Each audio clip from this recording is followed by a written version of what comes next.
shirkadaha isgaarsiinta ee Somcable iyo soo gasho ee magaalada Hargeysa iyo qaar ka mid ah shaqaaleynaha shirkadahaasi ayaa maanta olole nadaafadeed ka sameeyay xarumaha shirkadda ee xaafadaha Isha Boorame Star iyo xarunta Siinay ee shirkadda iyo nawaaxigooda. Madaxa xafiiska xiriirka dadweynaha ee shirkadda soo gasho Mukhtaar Nuux Maxamed Faatax ayaa ka warbixiyay ololahan nadaafadeed ee ay ka fuliyeen qaar ka mid ah xaafadaha magaalada Hargeysa. Madaxa xafiiska xiriirka dadweynaha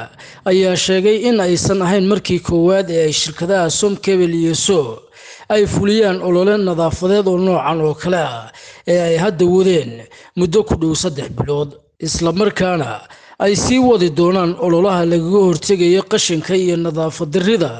iyo shaqo walba oo wax lagaga qabanayo bilicda dalka. Bismillahir Rahmanir Rahiim. Maanta oo tahay bisha 9aad 30keegii 2021 waxaanu ka qayb qaadanaynay ololaha nadaafadda caasimadda Hargeysa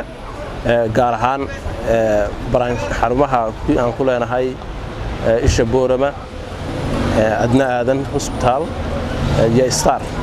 xarumaha ku leenahay ayaan ka qayb qaadanaynay anagoo ka jawaabayna markaa baaqi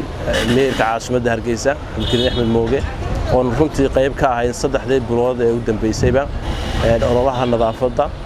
hadday noqoto kan caasimadda iyo hadday noqoto gobolladaba intaba ay shirkaddu qayb ka ahayd. runtii waan ku faraxsanahay